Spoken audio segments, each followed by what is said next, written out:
"She's a compulsive liar," I shouted, desperate for them to believe me. "She's been taking your money for months." My mother's face contorted with rage as she pointed toward the door. "Shut it, Rebecca. You've always been jealous of her. Always. Get out of this house right now." My father stood beside her, arms crossed, his silence more painful than Mom's shouting.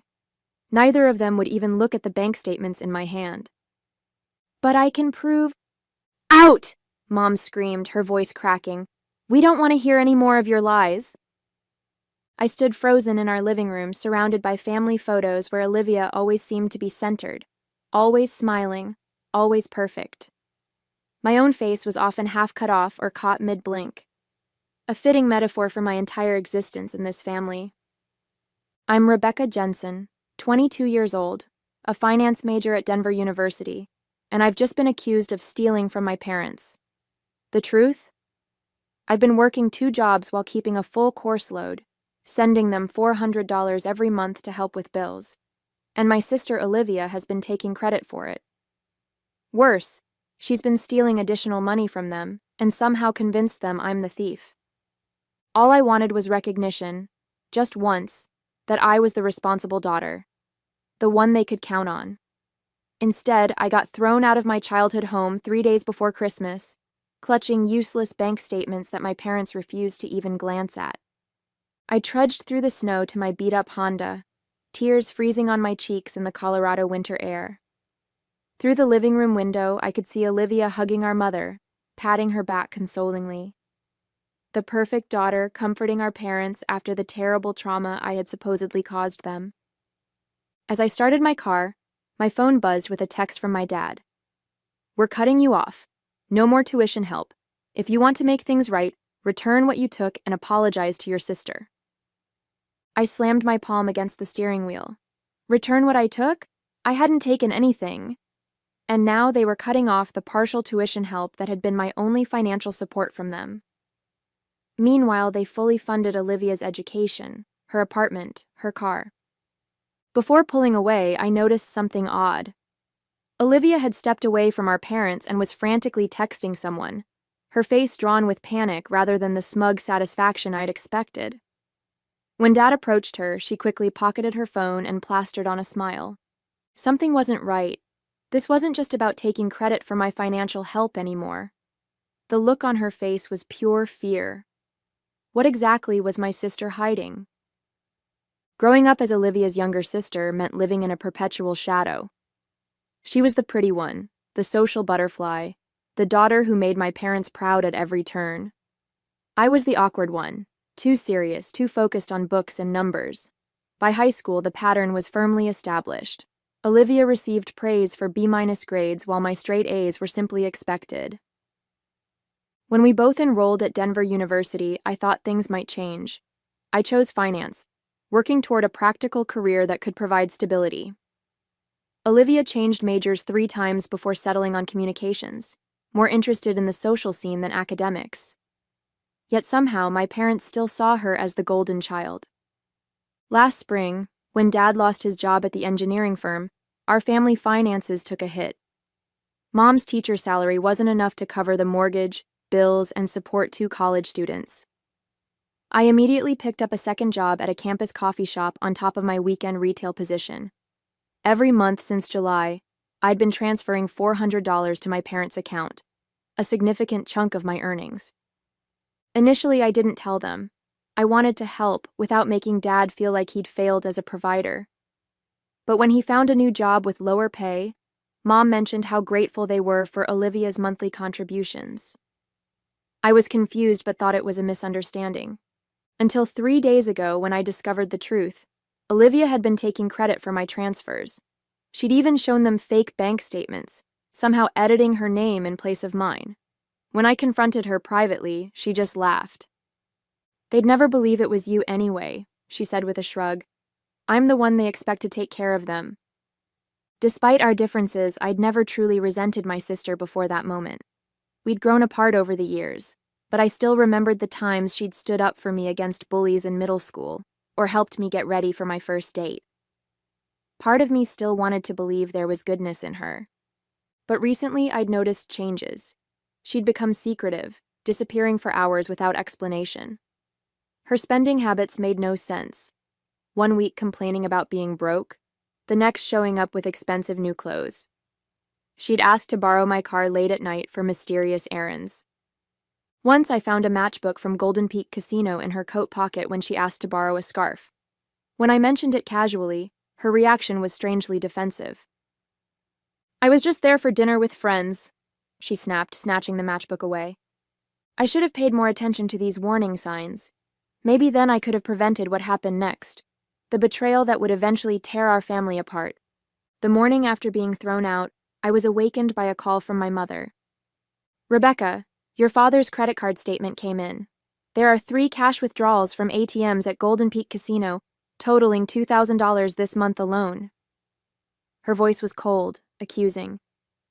"We know it was you. Who else would steal from us like this?" I sat up in bed, stunned. "Mom, I don't even have access to Dad's credit cards. I've never been to that casino." "Stop lying," she hissed. "Your sister saw you take his wallet last weekend. We're filing a police report today unless you return the money immediately." The call ended before I could defend myself. I stared at my phone in disbelief, my mind racing. Dad's credit card? Golden Peak Casino? The same place from the matchbook I'd found in Olivia's coat. I quickly logged into my bank account, calculating how much savings I had. $3,426, almost all from my 2 part-time jobs. If I paid my parents $2,000 for withdrawals I never made, I'd barely have enough for next semester's books, let alone the tuition portion they were no longer covering. My hands trembled as the full reality hit me. Olivia wasn't just taking credit for my financial help. She was actively stealing from our parents and framing me for it. And they believed her without question. I tried calling my father, but he sent me straight to voicemail. I tried texting my mother proof of my work schedules, showing I couldn't have been at the casino during those withdrawals, but she responded with a single devastating message. "Stop contacting us until you're ready to admit what you've done." My roommate Jessica found me sobbing on our couch an hour later. "Your parents still think you stole from them?" she asked, sitting beside me. I nodded, wiping my eyes. "And now Olivia's saying I took cash advances on Dad's credit card at some casino." Jessica's expression shifted. "Golden Peak Casino?" "Yeah, how did you know?" She hesitated. "I saw Olivia there last month when I was having dinner with my cousin. She was at the high-stakes poker table, dropping hundreds on each hand." The revelation hit me like a punch to the stomach. "Are you sure it was her?" "Positive." I was going to say hi, but she seemed intense, almost scary.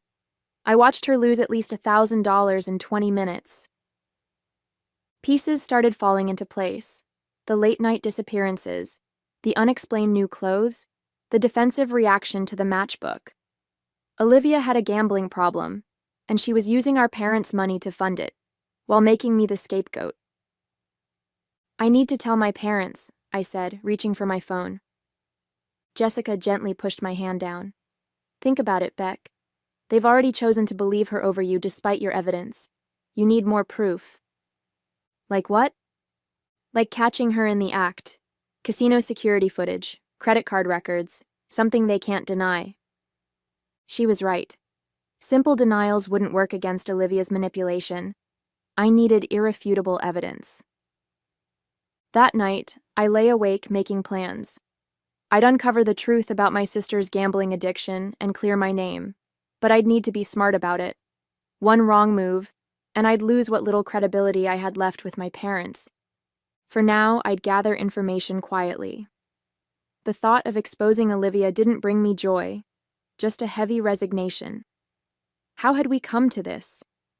My own sister, destroying my relationship with our parents to cover her addiction. My first step was contacting the bank. With my finance background, I knew their policies well enough to navigate the system. "I'm concerned about potential fraudulent activity on my father's account," I explained to the customer service representative. "I have authorization to discuss his accounts." A small lie, but necessary. What kind of activity are you seeing? The representative asked. Multiple ATM withdrawals at Golden Peak Casino. My father never goes there.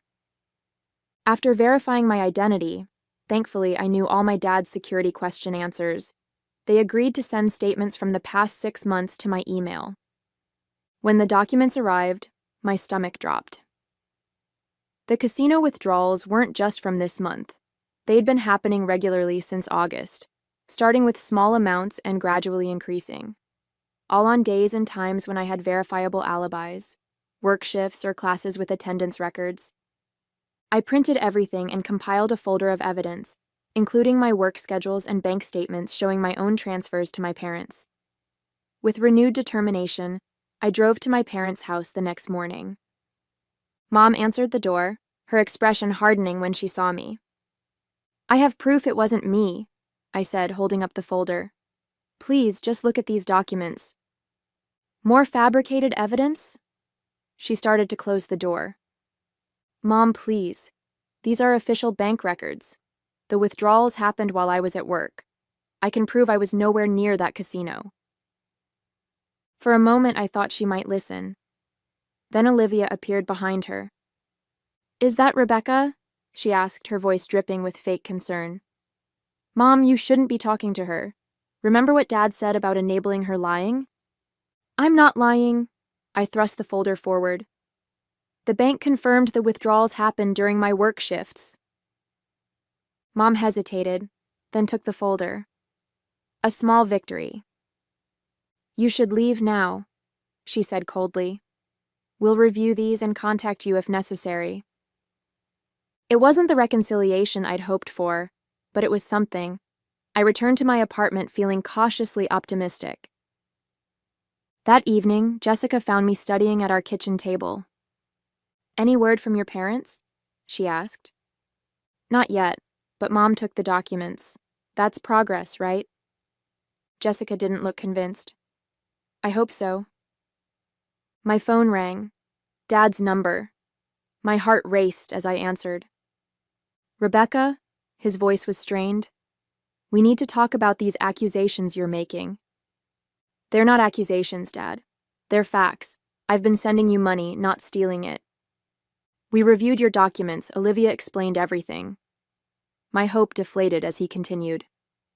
She says you're trying to frame her because you're jealous of our relationship with her. She admitted she was at the casino those days, with friends for dinner only. She saw someone who looked like you at the ATM. That's impossible. I was at work.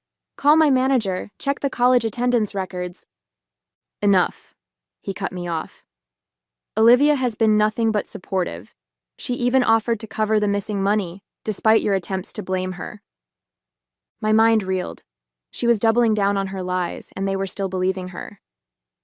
Dad, please. We're blocking your number after this call. Don't come to the house again.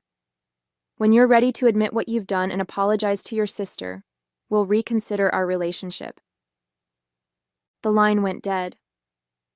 I sat in stunned silence, the phone slipping from my hand. They're blocking my number, I whispered to Jessica. Olivia convinced them I'm framing her out of jealousy. Jessica's eyes widened. She's good. Really good. What do I do now? They won't even speak to me. You need something they can't ignore, Jessica said thoughtfully. Would your parents' bank let you view security camera footage from the ATMs? Probably not without a police report, I said, then paused as realization dawned. But the casino might have footage, and loyalty program records if she's a regular. Exactly, Jessica nodded. If Olivia's been gambling frequently, she's definitely in their system. A plan began forming in my mind. I might have lost this battle, but the war was far from over. Golden Peak Casino loomed before me, its gleaming facade a monument to both hope and desperation. I'd never been inside a casino before. My budget-conscious lifestyle didn't allow for gambling. The irony wasn't lost on me as I walked through the entrance, immediately overwhelmed by flashing lights and electronic chimes. At the reception desk, I asked for the security manager. I'm concerned about a family member with a gambling problem, I explained. when a stern-faced woman named Diane appeared. "I believe they've been using stolen credit cards." Diane's expression remained neutral. "We take fraud very seriously, but we can't disclose information about our patrons without proper authorization." "I understand," I said, producing the credit card statements. "These withdrawals were made on my father's card. He's filed a police report." Another lie, but I was getting desperate. She examined the statements. "Without the actual police report or your father present, I can't help you." I was about to leave when a man approached. Thomas, according to his name tag, Assistant Manager of Customer Relations. "Excuse me," he said. I couldn't help overhearing. "Is this about Olivia Jensen?" My heart stopped. "Yes, she's my sister." Thomas glanced at Diane. "This might be connected to the investigation we already have open." Diane's demeanor shifted. "Come with me." In a small office, they explained that Olivia had triggered their fraud alert system by maxing out multiple credit cards over the past few weeks. They'd been building a case before contacting authorities. "We have her on our loyalty program," Thomas explained, pulling up records on his computer. "She's lost over $35,000 in the past 6 months." The number hit me like a physical blow. $35,000? That's impossible. She's a college student with a part-time job. "Unfortunately, it's quite possible," Thomas said grimly. "We have documentation of every visit, every game played, and there's more." He pulled up another screen, a credit check they'd run when Olivia applied for a casino line of credit. My name was listed as having opened 3 credit cards in the past year, all maxed out at casinos. "That's not me," I whispered, the room spinning around me. "I never opened those cards." "Identity theft," Diane said matter-of-factly. "Happens often with gambling addictions. Family members are the easiest targets." I left the casino with copies of Olivia's gambling records, security photos of her at ATMs using our father's card, and documentation of the fraudulent credit cards in my name. The evidence was overwhelming, but still not enough. My parents needed to see Olivia in action to believe the truth. When I returned to my apartment, a final blow awaited. An eviction notice. My rent was 3 months overdue. "That's impossible," I told Jessica, showing her the notice. "I always pay on time." We called the property management company, who confirmed the rent had been automatically withdrawn from my checking account each month, but the payments had bounced due to insufficient funds. "But I have money in that account," I insisted, pulling up my banking app. The balance read $46.72. No. I frantically scrolled through recent transactions. There were withdrawals I'd never made, transfers to accounts I didn't recognize. "Oh my God," Jessica whispered, looking over my shoulder. "Olivia has access to your bank account?" Memories flashed through my mind. Olivia borrowing my laptop to check her email when visiting months ago. Me, foolishly saving my banking passwords in my browser. "She's been stealing my money too," I said, my voice hollow. "And my identity. Those credit cards in my name. She's destroyed my credit score." The revelation was crushing. This wasn't just about my parents anymore. Olivia had systematically dismantled my financial security, stolen my identity, and left me holding the bag for her gambling debts. I was facing eviction, credit card fraud, and a destroyed credit score that would take years to repair. "This ends now," I said, a cold determination replacing my shock. "I'm not just clearing my name anymore. I'm taking her down." I stayed up all night, fueled by a mixture of rage and determination, building my case. I couldn't go to my parents directly. They'd made it clear they wouldn't believe me. I needed a plan that would force them to confront the truth. First, I froze my credit to prevent Olivia from opening more accounts in my name. Then I contacted the credit card companies about the fraudulent cards, filing official identity theft reports. Next, I compiled a comprehensive document with every piece of evidence: bank statements, casino records, credit reports, work schedules, and class attendance logs. Everything organized, annotated, and undeniable. This is impressive, Jessica said, reviewing my work the next morning. Finance major strikes again. It has to be perfect, I replied, my eyes burning from lack of sleep. I only get one shot at this. I contacted my parents' neighbor, Mrs. Whitfield, who had always been kind to me. Rebecca, how are you, dear? Your parents mentioned you're going through a rough patch.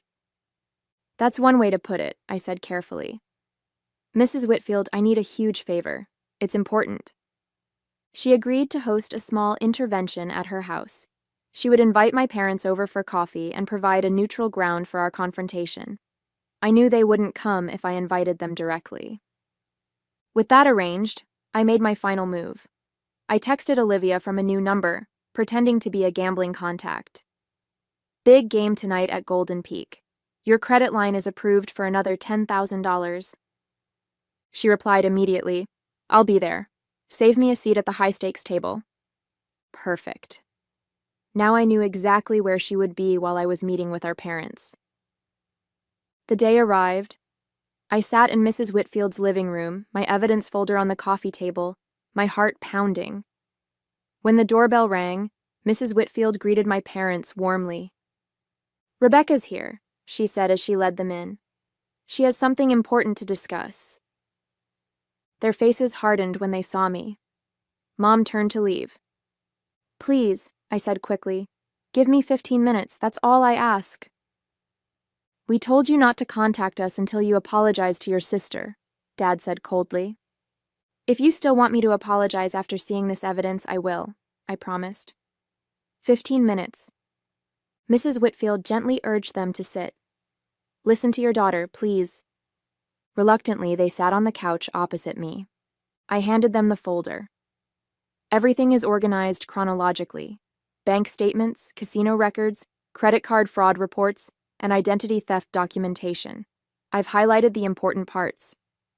They began reviewing the documents skeptically, but their expressions gradually shifted as they absorbed the evidence. The color drained from my mother's face when she saw the security photos of Olivia using Dad's credit card at the casino ATM. This can't be right, she whispered. There's more, I said, showing them the credit reports. She opened 3 credit cards in my name, maxed them all out at casinos. My credit score is destroyed. I'm being evicted because she drained my bank account. My father studied the gambling loss records. $35,000? In 6 months? She has a gambling addiction, I said softly. She's been stealing from all of us to fund it. Why would she do this? Mom asked, tears forming. Addiction isn't rational, I replied, but we can confirm everything right now. I pulled out my phone. Olivia is at Golden Peak Casino right now. I made sure of it. We can go there together and you can see for yourselves. Dad's hand trembled as he set down the documents. What if you're wrong? Then I'll apologize and never contact you again, I said firmly.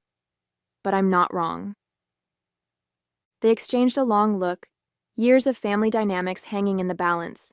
Finally, Dad nodded. Let's go. As we drove to the casino, I felt no triumph, only sadness for what lay ahead. This wouldn't be a victory, just the painful truth our family needed to face. The casino parking lot was full when we arrived. I led my silent parents through the entrance, heading straight for the high-stakes poker area where Thomas had told me Olivia usually played. And there she was.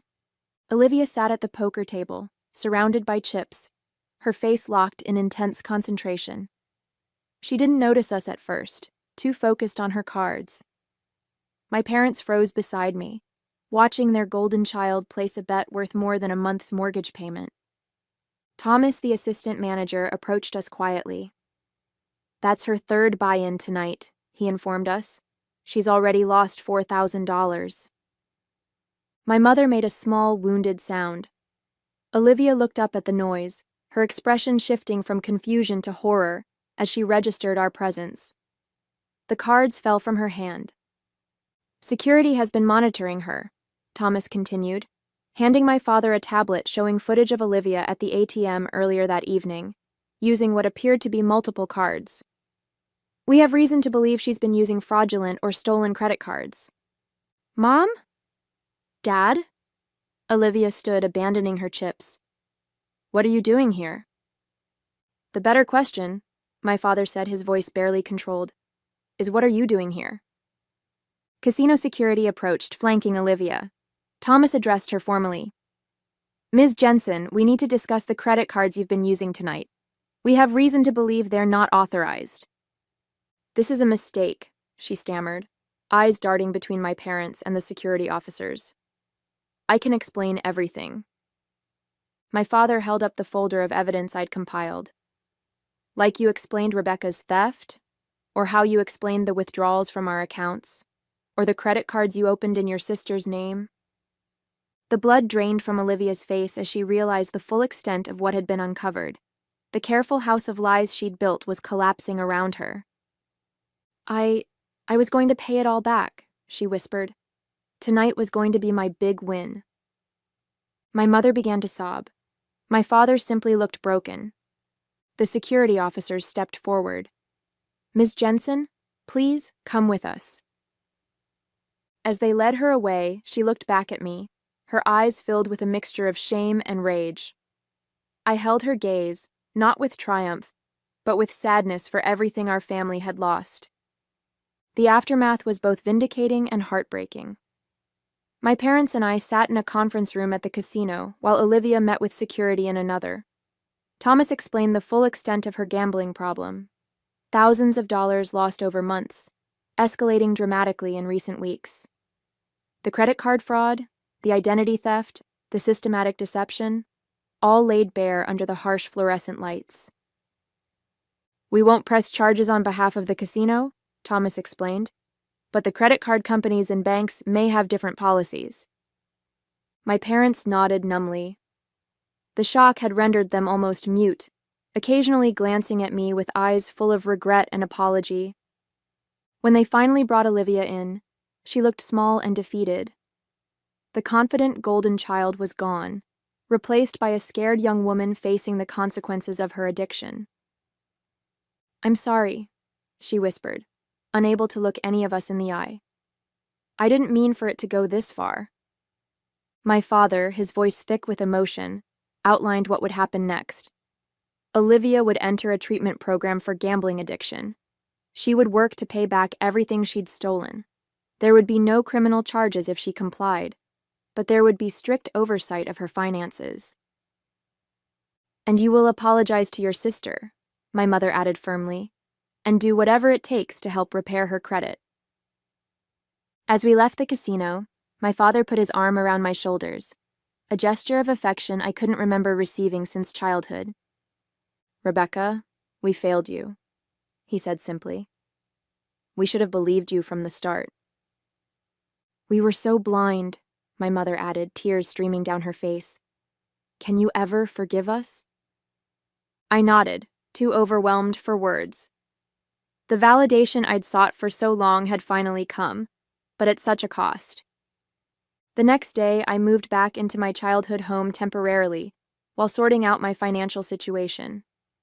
As I unpacked my meager belongings, I found myself looking forward rather than back. I'd clear my name, rebuild my credit, and finish my degree. The painful chapter was closing, and a new one where I was finally seen and valued, was just beginning.